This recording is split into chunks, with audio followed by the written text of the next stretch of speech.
கிறிஸ்துவுக்குள் பிரியமானவர்களே, இந்த நாளிலும் மகளிர் தினத்தன்று உங்களை சந்திப்பதில் மிகுந்த மகிழ்ச்சி அடைகிறேன். இதை பார்த்து கொண்டிருக்கிற ஒவ்வொரு பெண்களுக்கும் என்னுடைய மகளிர் தின நல்வாழ்த்துக்களை தெரிவித்துக் கொள்கிறேன். இந்த நாளிலும் கூட வேதாகமத்தில் இருந்து ஒரு பெண்ணை குறித்து தான் நான் பார்க்க போகிறோம். அது யார் என்றால் அன்னாள். நம் அனைவருக்கும் தெரியும். இந்த அன்னாளை குறித்து வேதாகமத்திலே ஒரு சில இடங்கள் தான் குறிப்பிடப்பட்டிருக்குது. குறிப்பாக 1 சாமுவேல் 1ஆம் அதிகாரம் மற்றும் 2ஆம் அதிகாரத்துல அன்னாளை குறித்து நாம் பார்க்கிறோம். இந்த அன்னாள் எப்பிராயிம் மலை தேசத்தானாகிய எல்கானாவின் மனைவி. எல்கானாவுக்கு 2 மனைவிகள் இருந்தார்கள், அன்னாள் மற்றும் பெனினாள். பெனினாளுக்கு பாத்தீங்கன்னா குமாரர்கள் குமாரத்திகள் இருந்தாங்க. ஆனா அன்னாளுக்கு பாத்தீங்கன்னா குழந்தை இல்லை.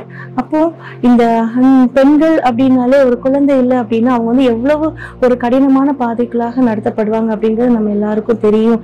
இந்த அன்னாள் அவளுடைய அந்த கடினமான சூழ்நிலையை கடந்து கொண்டிருக்கும் பொழுது அந்த பெனினாள் அவளை அநேக நேரம் மனமடிவாக்குறாங்க.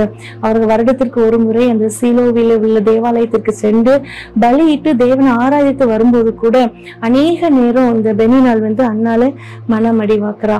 இந்த அன்னாள் அவ்வளவு மன கஷ்டத்தோடு இருக்கிறாங்க.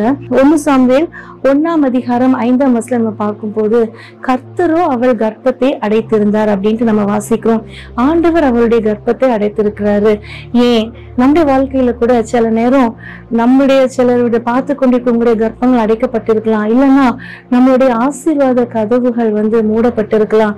நம்ம நினைச்ச காரியங்கள் நம்முடைய வாழ்க்கையில நடைபெறாம இருக்கலாம்.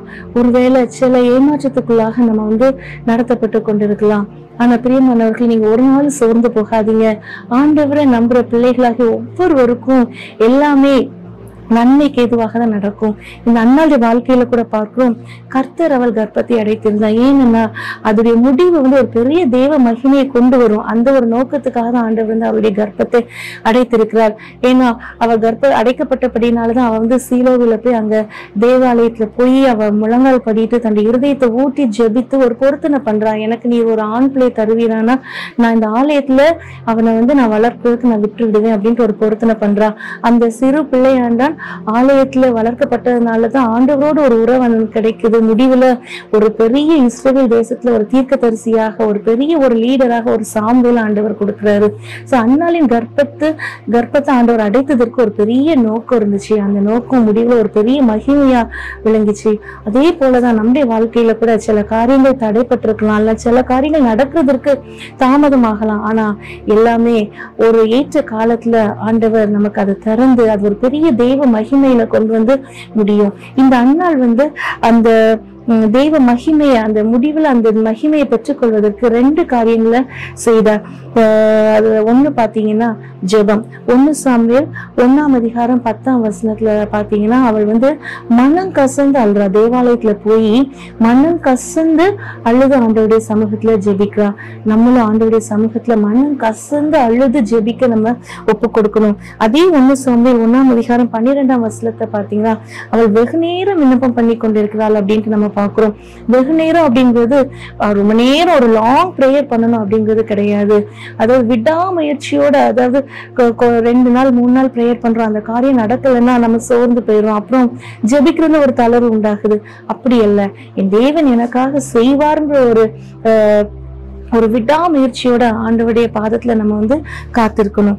3வது பாத்தீங்கன்னா 1 சாமுவேல் 1ஆம் அதிகாரம் 15ஆம் வசனத்துல கர்த்தருடைய சந்நிதியில் என்ற இருதயத்தை ஊற்றி விட்டேங்கிற அவருடைய ஜெபம் 3வது வகையா அவர் என்னுடைய இருதயத்தை ஆண்டவருடைய சமூகத்துல ஊற்றி விட்டேன் அப்படின்ட்டு சொல்றான். அன்னால் ஜெபிக்கிறா. எப்படி ஜெபிக்கிறா? 1 பாத்தீங்கன்னா மனம் கசந்து ஜெபிக்கிறா. 2வது வெகு நேரம் விண்ணப்பம் பண்ணினாலும் பாக்குறோம். 3வது அவருடைய இருதயத்தையே ஆண்டவர்கிட்ட ஊற்றி விட்டாலாம். நம்மளுடைய ஜெபமும் அப்படி இருக்கணும். ஏதாச்சும் ஒரு காரியத்திற்காக நம்ம ஆண்டவர்கிட்ட காத்து கொண்டு இருப்போமானா நம்மளும் தேவாலயத்திற்கு போயோ அல்லனா நம்ம இருக்கிற வீட்லயோ நம்ம மனம் கசந்து ஆண்டவருடைய சமூகத்துல அழும் பொழுது, ஒரு விடாமுயற்சியோட வெகு நேரம் நம்ம விண்ணப்பம் பண்ணும் பொழுது, நம்முடைய இருதயத்தை ஆண்டவர்ல நம்ம ஊற்றி விடும் பொழுது நிச்சயமாக ஆண்டவர் நமக்கு தாமதத்திற்கு அந்த காரியத்துல ஒரு பெரிய மகிமையை விளங்க பண்ணுவார். ஜெபத்திலே ஒரு 3 விதத்தை பார்த்தோம். ஒன்று பாத்தீங்கன்னா மனம் கசந்து நம்ம அழுது ஜெபிக்கிறது, 2வது வெகு நேரம் நம்ம ஆண்டவருடைய சமூகத்துல காத்திருந்து விண்ணப்பம் பண்றது, 3வது கர்த்தருடைய சன்னிதானத்துல நம்முடைய இருதயத்தை ஊற்றி விடுறது. ரெண்டாவது, நம்முடைய வாழ்க்கையில தேவ திட்டம் மகிமையா வெளிப்படும் அப்படின்னா ரெண்டாவது நம்ம பண்ண வேண்டிய என்ன காரியம்னு பார்த்தா வசனத்துல சொல்லுது. அதே 1 சாமுவேல் 1:18 வசனத்துல பார்த்தா, அப்புறம் அவள் துக்க முகமாய் இருக்கவில்லை. ஜெபிச்சதுக்கு அப்புறம் அண்ணாள் துக்க முகமாய் இருக்கவில்லை. அது ஆண்டவருடைய பார்வையில ஒரு பிரீதியா எண்ணப்பட்டுச்சு. ஆண்டவருடைய சமூகத்துல என்னுடைய தேவையை நான் சொல்லிட்டேன், இனிமே நான் எதுக்கு துக்கமா இருக்கணும், என் தேவன் எல்லாவற்றையும் பார்த்து கொள்வார் அப்படின்ற ஒரு விசுவாசம், ஒரு நம்பிக்கையோடு அவள் திரும்பி வரா. அப்புறம் அவள் துக்க முகமாய் இருக்கவில்லை. நம்ம கூட நிறைய நேரம் ஆண்டவருடைய சன்னிதானத்துல காத்திருந்து ஜெபிக்கிறோம். ஜெபிச்சதுக்கு அப்புறம் என் தேவன்ட்டு என் பாரத்துல இறக்கி வச்சுட்டேன், இனிமே நான் துக்கமா இருக்க அவசியம் இல்லை, என் தேவன் எனக்காக செய்து முடிப்பார் அப்படிங்கிற ஒரு விசுவாசத்தோட நம்பிக்கையோட நம்ம இருப்போமே ஆனால் அது ஆண்டவருடைய பார்வையில பிரீதியா இருக்கும்.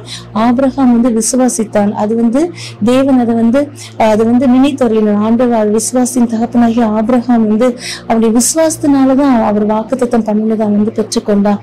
நம்மளும் நம்ம எதிர்பார்த்திருக்கிற காரியத்தை ஆண்டவர் எனக்கு செய்து முடிப்பார்ன்ட்டு ஒரு நம்பிக்கையோட துக்கமா இல்லாம ஆண்டவருக்கு நன்றி செலுத்த ஆரம்பிக்கும் பொழுது நிச்சயமாக தாமதித்து கொண்டிருக்கிற காரியங்கள், தடைப்பட்டு கொண்டிருக்கிற காரியங்கள் ஆண்டவர் ஒரு பெரிய தேவ மகிமை விளங்கும்படியாக அதை நமக்காக செய்து கொடுப்பார். 1 சாமுவேல் 1:18 நம்ம வாசிக்கிறோம், அப்புறம் அவள் துக்க முகமா இருக்கவில்லை. அடுத்த வசனத்தை நீங்க வாசித்து பாத்தீங்கன்னா 1 சாமுவேல் 1:19 வாசித்து பாத்தீங்கன்னா, கர்த்தர் அண்ணாளை நினைத்தருளினார் அப்படின்னு நம்ம பாக்குறோம். பாருங்க, அவள் தேவாலயத்துல போய் ஜெபிக்கிறா, தன்னுடைய மனம் கசந்து ஜெபிக்கிறா, தன்னுடைய இருதயத்தை ஊற்றி ஜெபிக்கிறா, வெகு நேரம் விண்ணப்பம் பண்றா. விண்ணப்பம் பண்ணிட்டு வந்ததுக்கு அப்புறம் அவளுடைய முகம் துக்கமா இல்லாம சந்தோஷத்தோட ஆண்டவருக்கு நன்றி செலுத்தி ஆண்டவரை துதிக்கிறா. ஆண்டவர் அவளை நினைத்தருளினார். ஆண்டவர் அவளுக்கு ஒரு அழகான ஒரு ஆண் குழந்தையை கொடுக்கிறாரு. அவள் நான் பொருத்தனை பண்ணபடியே அந்த குமாரனை கொண்டு ஆலயத்துல விடுறா. ஆலயத்துல இருந்து வளர்ந்த அந்த பிள்ளையாண்டான் ஒரு இஸ்ரேல் தேசத்துல ஒரு பெரிய தீர்க்கதரிசியாக, ஒரு பெரிய ஒரு லீடராக அந்த பிள்ளையாண்டான் ஆண்டவர் வளர்த்து கொடுக்கிறார். சாமுவேல் தீர்க்கதரிசி.